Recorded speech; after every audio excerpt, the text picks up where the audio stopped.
안녕하세요. 미조형 포스터입니다. 오늘 이야기는 사연자님이 겪은 실화이고 가장 가까운 사람한테 당한 배신에 대한 이야기인데요. 어떤 이야기인지 지금 바로 시청해 보겠습니다. 시청 전 멤버십 가입 한 번씩 부탁드리고요. 이야기 시작합니다. 저는 수원에 거주 중인 20대 여성입니다. 제보하는 사연은 한창 개인적인 어려움 속에서 힘든 시간을 보내던 시기의 이야기입니다. 당시 저는 사회초년생이었는데요. 직장에서의 스트레스를 비롯해 예기치 못한 금전적인 문제까지 겹치면서 하루하루 불안과 고통 속에 지내고 있었습니다. 특히 살던 집의 계약 만료가 다가오자 새로운 거처를 구해야 한다는 걱정에 밤잠을 설칠 정도였습니다. 치솟는 월세와 전세금의 절망감은 점점 깊어졌고 주변에 기댈 사람 하나 없는 현실이 더욱 힘들게 느껴졌습니다. 저는 힘든 마음을 조금이라도 털어놓고 싶어 대학 시절 가장 가까웠던 친구 민정이에게 연락을 했습니다. 민정이는 한참 동안 이야기를 들어주다가 조용히 말했습니다. 이야기 들어보니 요즘 정말 힘든 것 같은데 내가 내 상황에 딱 맞는 집을 한 곳 알고 있다 했고 이번에 새로 지은 오피스텔인데 월세가 진짜 너무 싸고 다른 데선 절대 이런 가격 못 구한다 했다더군요. 월세 가격은 당시 평균 월세의 반도 안 되는 가격이었고 저는 믿기지 않아 다시 물었습니다. 그런 집이 있냐고 물어봤고 혹시 뭔가 문제가 있는 집 아닌지 물었죠. 그러자 민정이는 웃으며 고개를 저었습니다. 원래 내가 살던 곳인데 당분간 타지에 갈 일이 생겨서 나오게 되었다더군요. 저는 무슨 일인지 물어보니 갑자기 카페에 가서 숙식을 하며 아르바이트를 한다더군요. 한 가지 단점이라고 하면 룸메이트와 같이 살아야 한다 했는데요. 그것만 문제 없으면 내가 들어오면 딱 좋겠다 싶었다고 하더군요. 민정이 이야기를 듣고 정말 오랜만에 희망이 보이는 기분이었습니다. 절박했던 상황에서 이 제안은 정말 달콤하게 들렸습니다. 민정이는 적극적으로 저를 설득했습니다. 룸메이트도 정말 착하고 조용한 분이라며 일단 한번 가보자며 저를 설득하더군요. 평소 민정이를 누구보다 신뢰하던 저는 결국 친구 말을 따르기로 했고 며칠 뒤 민정이와 함께 그 신축 오피스텔을 찾아갔습니다. 실제로 오피스텔은 민정이 말처럼 깨끗하게 잘 지어진 곳이었습니다.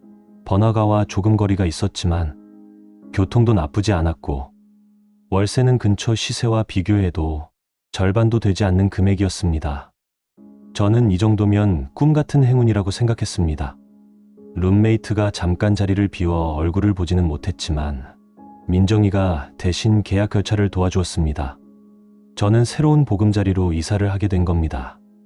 그동안 불안했던 마음 한편에 오랜만에 설렘이 찾아왔고 민정이에게 거듭 고맙다는 인사를 전하며 앞으로는 좋은 일만 있으리라 기대했습니다. 하지만 그 희망도 이사 첫날부터 조금씩 흔들리기 시작했습니다. 룸메이트를 처음 만난 순간부터 민정이가 말한 착하고 조용한 분과는 거리가 있었습니다. 룸메이트의 이름은 은하 씨였고 처음 인상은 무표정하고 차리쳤습니다. 말을 거의 하지 않고 인사도 짧게 고개만 끄덕였습니다. 처음이라 그런가 싶었지만 시간이 지날수록 불편함은 커져만 갔습니다. 은하 씨는 생활 패턴이 매우 불규칙했습니다. 늦은 밤이나 새벽에 집을 나가고 해가 뜨기 직전이나 한낮에 돌아오는 날이 많았습니다. 들어오고 나갈 때 인기척조차 거의 없어 저는 은하 씨가 집에 있었는지조차 모를 때가 많았습니다.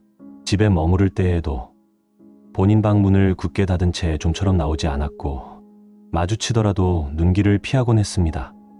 또 가끔 집 안을 가득 채우는 알 수 없는 진한 향수 냄새는 단순히 좋은 향기가 아니라 어딘가 퇴폐적이고 인위적인 느낌을 주었습니다. 내가 너무 예민한가 싶으면서도 자꾸만 뭔가 이상하다는 막연한 불길함이 들었습니다. 하지만 무엇보다 저를 불안하게 만든 건 은하 씨가 종종 집에 낯선 사람들을 들여보인다는 사실이었습니다.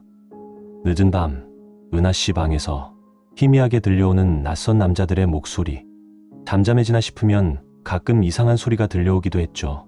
저는 몇 번이나 온몸에 소름이 돋는 기분을 겪었습니다. 룸메이트가 누구를 만나든 사생활이라고 생각하고 넘겼지만 매번 모르는 사람이 집에 드나드는 건 정상적으로 보이질 않았습니다. 그러니 저는 밤이면 꼭 방문을 잠그고 이불을 뒤집어 쓴 채 겨우 잠에 들곤 했죠.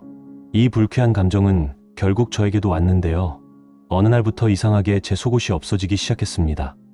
어느 날부터인가 세탁을 마친 후 건조대에 걸어둔 속옷 몇 벌이 싹 사라진 걸 발견했습니다. 아무리 찾아도 흔적조차 없었죠. 처음엔 설마 내가 어디 떨어뜨렸나 하고 대수롭지 않게 넘겼지만 며칠 뒤 또 다른 속옷이 사라지면서 생각이 달라졌습니다. 그제야 저는 확신하게 됩니다. 누군가 내 물건에 손을 댔다.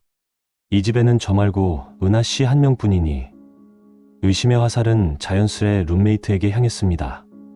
그때부터 저는 마음속엔 불신과 두려움만 가득해졌습니다. 도대체 은하 씨는 왜 그러는 건지, 무슨 생각으로 이런 일을 하는 건지, 이대로는 도저히 같이 지낼 수 없다고 느꼈죠. 결국 저는 민정이에게 연락을 해 룸메이트 문제를 털어놓으려고 했습니다.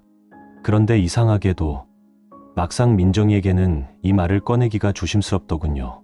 내가 너무 예민하게 굴고 있는 건 아닐지, 괜히 불필요한 걱정만 끼치는 건 아닐까라는 생각에 망설였습니다.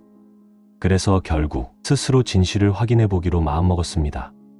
인터넷을 찾아보니 집에 없을 때 몰래 녹음을 해서 룸메이트의 행동을 파악하는 사례들을 어렵지 않게 찾을 수 있었습니다. 저는 용기를 내서 노트북을 켜고 녹음 프로그램을 실행시켰습니다. 녹음 버튼을 눌러둔 뒤 화면 밝기를 줄이고 노트북을 거실 구석에 남몰래 두고는 집을 나섰죠. 그날 하루는 유난히 손에 땀을 쥐게 만드는 시간이었습니다. 저녁 늦게 집에 돌아왔고 역시나 집엔 아무도 없었습니다.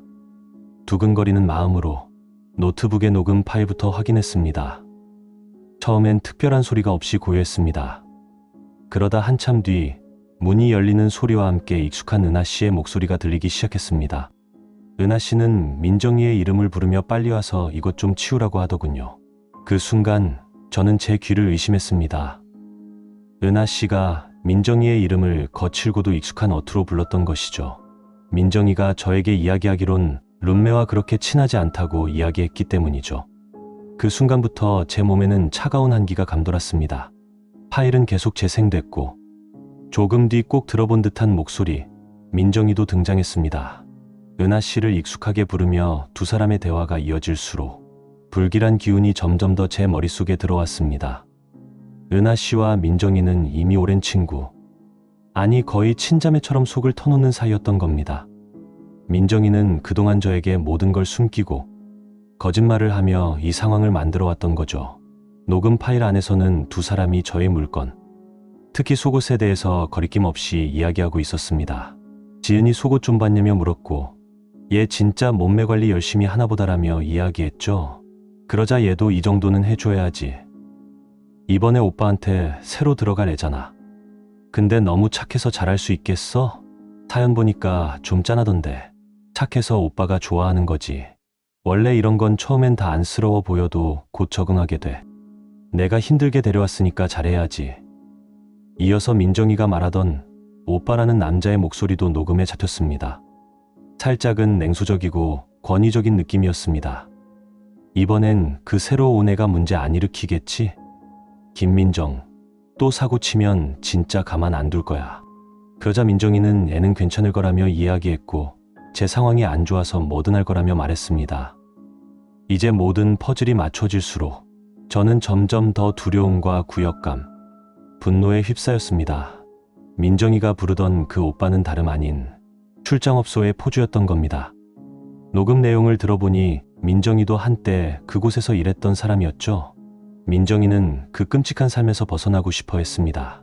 그런데 그 대가로 남자친구에게 자신을 대신할 여자를 데려오라는 요구를 받았죠. 그리고 희생양으로 지목된 사람이 가장 믿고 의지했던 친구인 저였습니다. 저렴한 월세의 오피스텔은 사실 저를 이곳에 묶어두기 위한 미끼였고 룸메이트 은하 씨는 민정이의 남자친구 밑에서 일하면서 저를 감시하고 길들이려는 선배 역할을 했던 셈입니다. 사라진 속옷들도 그들의 끔찍한 계획을 위한 과정 중 하나였겠지요. 녹음 파일이 끝났을 때 저는 온몸에 힘이 쫙 빠져 그 자리에 주저앉고 말았습니다. 심장은 미친 듯이 뛰었고 머릿속은 하얗게 변해버렸습니다. 가장 절친했던 친구에게 배신당했다는 충격과 제가 그런 무시무시한 함정에 빠져 있었다는 사실에 소름이 돋았습니다. 당장이라도 소리치고 싶었지만 몸이 돌처럼 굳어 아무것도 할 수 없었습니다. 그들을 마주할 용기도 나지 않았죠. 그날은 민정이가 저희 집에 와서 잔다며 이야기했고 은하에게 허락을 구해달라며 이야기했습니다.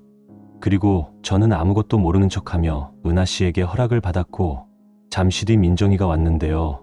둘은 서로 존댓말을 하며 저 좀 잘 부탁한다며 이야기하는 모습을 앞에서 보니 역겨워졌고 조금씩 저에게 무슨 일이 생길 것 같더군요. 그날 밤 저는 뜬 눈으로 밤을 새우다 새벽녘에 민정이와 은하 씨와 민정이가 잠든 틈을 타 몰래 짐을 챙겼습니다. 그리고 그 집에서 탈출했죠. 도망치면서도 발목이 끊어질 듯 달렸고 뒤에서 누군가 쫓아오는 건 아닌지 편집증에 시달렸습니다. 그날 이후로 저는 민정이는 물론이고 모든 친구들과도 연락을 끊고 자취를 감췄습니다. 휴대폰 번호도 바꾸고 아무에게도 저의 행선지를 알리지 않은 채 완전히 새로운 곳으로 숨어들었습니다. 몇 년이 지난 지금도 저는 사람을 만나는 일이 무섭습니다. 무엇보다 믿었던 친구의 배신이 깊은 트라우마로 남았죠. 싸늘하고 냉정하던 은하 씨의 표정, 그리고 모든 것을 숨기고 저를 함정으로 몰아넣으려 했던 민정이의 얼굴이 지금도 악몽처럼 떠오릅니다. 오늘 이야기 어떠셨나요? 재미있으셨다면 구독, 좋아요 한 번씩 부탁드리겠습니다. 감사합니다.